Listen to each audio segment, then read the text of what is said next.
Bonjour à tous, on se retrouve pour un nouvel épisode de Katakana no San. Ça faisait longtemps, n'est-ce pas? Si vous avez suivi mes reviews sur la chaîne, sachez que ça fait longtemps pour moi aussi. Je suis vraiment désolée de vous avoir laissé sans review pendant aussi longtemps. Ça a été une période été-automne un peu compliquée, mais là je suis en train de rattraper tous les animés qui me restaient de côté. Donc, à partir de maintenant, vous allez avoir des reviews toutes les semaines sur cet animé qu'on finisse. Du coup, on arrive à la moitié, je crois, de cette saison.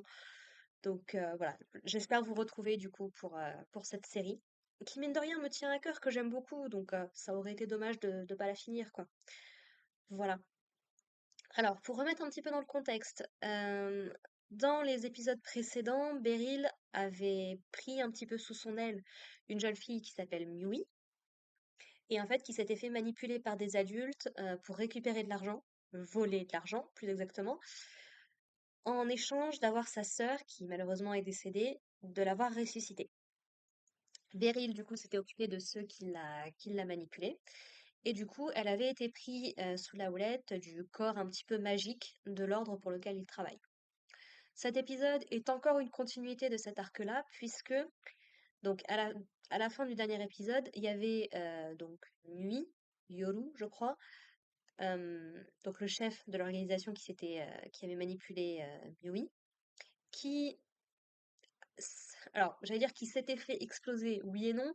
C'est plus en fait que les personnes qui lui avaient donné cette commande-là lui avaient placé à l'intérieur du corps un artefact en fait qu'ils ont fait exploser pour ne pas qu'il puisse révéler des informations sur ses supérieurs, puisqu'effectivement il y a des gens au-dessus qui l'ont amené à faire ça parce qu'en fait il y a du trafic de cadavres globalement. Et dans cet épisode, on va en apprendre un petit peu plus, puisqu'on apprend donc qu'il y a une église, l'église de Sven, du coup, qui vient d'un petit pays, d'un petit royaume à côté de chez eux, ou d'une petite ville, je ne sais plus. Bref, qui a inventé cette religion et qui, du coup, bah, comme toute religion, essaye un petit peu de s'étendre un petit peu aux quatre coins pour toujours avoir plus de fidèles et pour augmenter son importance, son pouvoir. Et en fait, c'est un prêtre de cette église, tout précisément, qui vient nous expliquer que bah, c'est un de ses évêques qui est derrière tout ça, qui a fourni en fait tous les artefacts que Nuit avait avec lui, qui en fait venaient tous du royaume qui a inventé cette religion. Et visiblement, donc cet évêque croit en le miracle de Sven, qui apparemment euh, concerne un gars justement qui s'appelait Sven et qui a été capable de ramener les morts à la vie. Et donc cet évêque, visiblement, aimerait pouvoir faire la même chose pour du coup continuer à amasser des groupes de fidèles. Alors, ce qui m'a beaucoup fait rire, c'est que le prêtre qui vient nous raconter tout ça nous dit: «Non mais moi j'y crois pas, hein, c'est une légende, c'est des affabulations, mais vous comprenez, je peux pas en parler à nos fidèles, ce serait embêtant». Ça me fait énormément rire, cette espèce d'hypocrisie de la religion. Alors je dis pas, dans les religions, dans les vraies religions, il y a très certainement des gens qui croient à fond et qui sont à fond pour tout ça, il y a pas de problème, peu importe la religion, j'en vise aucune en particulier. Ça m'étonnerait pas, n'empêche qu'il y en ait quelques-uns qui se disent bien: «Non mais voilà quoi». C'est tout le délire fut à un certain temps, par exemple, puisque c'est la religion chrétienne que je connais le plus, avec de gros guillemets, fut un temps où c'était possible d'acheter sa place au paradis avec un peu d'argent. J'ai du mal à croire que c'était des gens qui étaient vraiment croyants à fond. Bon, pour ce niveau-là de cet évêque, on n'en sait rien, c'est pas précisé, mais j'aime beaucoup le fait que le prêtre ait dit non, mais moi j'y crois pas en fait, quoi. Mais je veux pas le dire parce qu'il faudrait pas quand même qu'on perde des fidèles, quoi. Ce serait dommage. Ça m'a beaucoup fait rire. Et donc du coup, il vient nous expliquer que donc l'ordre qui régit un petit peu la ville a décidé d'interroger cet évêque-là, de le convoquer pour lui faire passer un interrogatoire, pour savoir un petit peu ce qui se passe, mais que du coup, ils ont un petit peu peur qu'il se barre pendant la nuit, et donc c'est pour ça qu'ils ont mandaté Beryl pour garder un œil sur lui et intervenir si jamais il devait y avoir un risque de fuite. Donc au début, Beryl, il hésite un petit peu, il n'est pas très très sûr, mais il se dit, bon, grâce à ça, on retrouvera peut-être le cadavre de la sœur de Miui, ça pourrait lui permettre de faire son deuil et de passer à autre chose. Ok, c'est bon, j'accepte.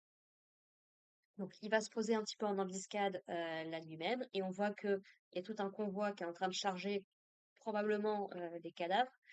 Et du coup, donc, il comprend que l'évêque a pour but de s'échapper et il est prêt à aller les confronter. Sauf qu'il se fait arrêter par des gardes qui utilisent alors ce qu'ils appellent des miracles, mais que dans ce coin-là, ils appellent de la magie. En fait, c'est une façon différente d'interpréter la magie. Ça me rappelle ça me rappelle une parole de Thor dans les films Avengers. Je crois que c'est lui qui en parle. En tout cas, c'est la première référence qui me vient en tête. C'est que ce que nous, on peut appeler magie peut être de la science pour quelqu'un d'autre et inversement, par exemple. C'est pour ça qu'il y a beaucoup de gens qui croient à la théorie des anciens astronautes. Moi, je suis pas nécessairement contre. Moi, j'aime bien avoir une petite dose de fantastique un peu dans ma vie. Donc, quand j'étais petite, j'ai toujours espéré avoir ma lettre pour aller à Harry Potter ou être acceptée à Alphée à l'école des fées de Winx Club. Donc, moi, je suis pas contre. Je crois pas nécessairement, tant que j'ai pas de preuves, donc voilà. Mais au cas où, je vais pas aller tenter des rituels de Bloody Mary à minuit, quoi. Ouais, c'est un petit peu ça le truc. Donc du coup, Beryl, bon, il s'en sort quand même assez bien. Mine de rien, il subit pas de blessures particulières ni autres, mais il se rend bien compte qu'effectivement, avec la magie qu'ils sollicitent, leur miracle, ils ont des capacités qui sont renforcées. Ce qui là encore une fois me fait beaucoup rire parce que si tu es obligé d'avoir de faire appel à ce genre de skill, c'est qu'a priori, ton niveau de base n'est pas suffisant, en fait.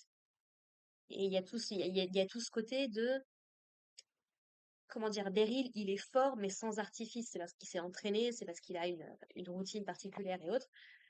Alors que t'as d'autres personnes qui peuvent juste récupérer ce genre de truc avec de la magie ou avec des... Bref. Donc voilà, bon, fort heureusement, alors qu'il est prêt à en affronter un contre 5, il a du coup ses deux anciennes élèves, donc Koruni et Ficelle, qui interviennent, qui apparemment passaient par là complètement par hasard et ont décidé de venir le sauver, pour du coup lui laisser le temps d'aller dans l'église et d'affronter, en tout cas d'empêcher l'évêque de se barrer. Beryl a d'ailleurs une nouvelle épée dans cet épisode-là, puisqu'on se souvient, alors je sais plus qui c'était, c'était je crois son ancien élève avec les cheveux de feu là, qui en fait avait ramené la corne d'un monstre. Et en fait, bah, Beryl avait plus ou moins contre sa volonté commandé une épée faite de par ce matériau-là à un de ses anciens élèves, justement, qui était devenu forgeron. Et du coup, donc ça y est, son épée est là, et apparemment, elle est assez tranchante. J'aime bien aussi parce que Beryl se remémore, on va dire que bah, ça fait longtemps qu'il n'a pas combattu à mort, et là, on va dire qu'il fait vraiment des blessures pour faire mal.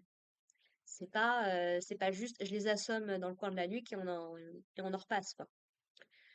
Voilà. Par contre, on voit effectivement que leur miracle, leur magie a un sacré contre-coup. En tout cas, quand nos ennemis l'utilisent, ça finit un moment par se dissiper et ils ont l'air de perdre complètement toute leur force.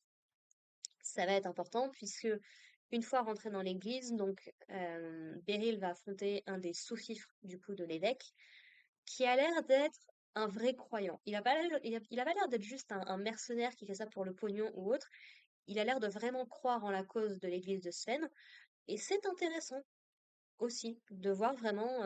Il me fait penser un petit peu au personnage de Lutte dans Has-Been Hotel, si vous suivez un peu la série.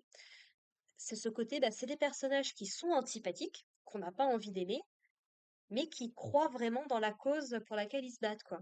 C'est, c'est un truc assez intéressant qu'on voit pas assez souvent, je trouve. En tout cas, les séries avec lesquelles j'interagis, on n'a pas souvent ce genre de choses. C'est souvent des gens qui ne croient pas ou alors qui sont juste embauchés pour faire un taf et s'ils sont payés mieux, ils font autre chose. Bref, c'est plutôt intéressant. Alors, du coup, ce mec-là a l'air particulièrement puissant, c'est-à-dire qu'il fait vraiment des gros dommages à Beryl. Bon, pas au point de lui faire perdre un bras ou une jambe, mais même Beryl n'arrive pas à parer tous ses coups et va se retrouver avec plein de coupures sur le corps. Bon, après coup, clairement, il n'a pas l'air d'avoir subi vraiment de gros dommages, mais voilà, Beryl se retrouve vraiment face à un adversaire à son niveau, qu'il va quand même réussir à blesser, et en fait, ce gars est prêt à donner sa vie pour la cause, et en fait, abuse et surabuse probablement de cette magie, ou en tout cas se prend le contre-coup derrière, et en fait, il a même les vaisseaux sanguins des yeux qui explosent, donc ils sont tout rouges et autres. Enfin voilà, il finit complètement en sang, et il est mort pour sa cause, quoi. Voilà. Petit truc que j'ai oublié de préciser juste avant, en entrant dans l'église, Beryl va devoir affronter, entre guillemets, des morts-vivants. C'est-à-dire que l'évêque, du coup, utilise une espèce de magie pour Alors pas ressusciter les morts, en tout cas j'appelle pas ça de la résurrection, mais plus de la nécromancie dans le sens où c'est juste tu contrôles des cadavres. Pour le peu qu'on en voit, ils ne sont pas conscients, ils ne peuvent pas agir de leur propre chef, ils ne peuvent pas parler, ce que t'attends d'une résurrection, en fait. Et du coup, donc Beryl va se débarrasser d'eux assez rapidement en se rendant compte, en fait, que en leur tranchant la tête, ça les fait plus ou moins disparaître dans des flammes bleues. Bon, un truc qui me fait toujours rire avec ce genre de choses, c'est, normalement, c'est le corps qui est manipulé. Donc, une fois que, si le corps disparaît, normalement, devrait rester les vêtements et tout ce genre de choses. Non, là, c'est la totalité qui disparaît. Par contre, alors parmi les cadavres que Beryl va affronter, il y a justement la grande sœur de Mui. Et donc du coup, bon bah il est désolé de devoir faire ça. Et malheureusement, il ne pourra pas rendre à Mui le corps de sa sœur. Mais du coup, ça me fait rire par rapport à ça parce que voilà, il la décapite, mais il a quand même le collier avec l'espèce d'anneau qui était accroché au bout qui ne disparaît pas. C'est des fois, tu sais pas trop comment les trucs marchent, quoi. Voilà. Et Beryl qui verse quand même des larmes parce qu'il sait à quel point c'était important pour Mui. Donc la situation se résout après sans problème. Euh, donc il discute un petit peu avec la fille du corps des magiciens, je sais plus comment elle s'appelle, son nom m'échappe, mais du coup qui va lui donner en récompense une maison, puisqu'effectivement Beryl se disait bon, j'arrête pas d'habiter à l'auberge, ce serait peut-être bien que je me trouve un vrai logement pour pouvoir économiser un peu l'argent que je gagne quand même. Et du coup donc ça va être sa récompense. Et il y a également Mui qui est là, puisque donc elle a décidé de s'inscrire à l'académie de magie et donc de s'entraîner. Sauf que pour ça, bah, elle a besoin de la signature de l'autorisation d'un tuteur. Et du coup, c'est Beryl qui a été désigné comme son tuteur. Et donc, Yui a décidé qu'elle voulait vivre avec lui. Parce que Beryl a toujours été super gentil avec elle. Et en fait, il essaie de lui faire comprendre que oui, non mais les adultes, normalement, dans un monde qui fonctionne bien, sont censés protéger les enfants et faire en sorte qu'il leur arrive le moins de trucs possible. Et du coup, Miui, elle a beaucoup de mal à s'habituer à ce genre de choses. Elle s'attend toujours, en fait, à se prendre un coup dans le dos parce que c'est tout ce qu'elle a toujours connu. Et du coup, j'imagine que ça va être quand même un long processus, le temps qu'elle arrive bah, à baisser un petit peu sa garde, à se sentir à l'aise, à se détendre et à agir comme une enfant, en fait. Malheureusement, des enfants qui ont vécu ce genre de choses, en général, on mûrit trop vite et ça peut être compliqué de réussir à leur redonner un peu l'âge qu'ils sont censés, enfin, que nous, en tout cas, dans notre société, on considère. Bref, ça va être tout un truc. Je suis très curieuse de voir comment la relation entre Beryl et Mui va évoluer, parce qu'ils sont juste trop mignons tous les deux ensemble. Donc, vraiment très très hâte de voir comment Beryl va s'occuper d'elle. Voilà, voilà. Sur ce, eh bien, écoutez, n'hésitez pas à me dire ce que vous avez pensé de cet épisode. Encore désolée de le poster aussi tard. On se retrouve la semaine prochaine, du coup, sur cette fois pour parler de l'épisode 7. Et puis, ben, en attendant, écoutez, portez-vous bien. Heureuse de vous retrouver si vous tombez sur cette vidéo juste pour Katakana no San. Et puis, bah, prenez soin de vous, prenez soin de vos proches, et puis à la prochaine. Allez, bye les gens.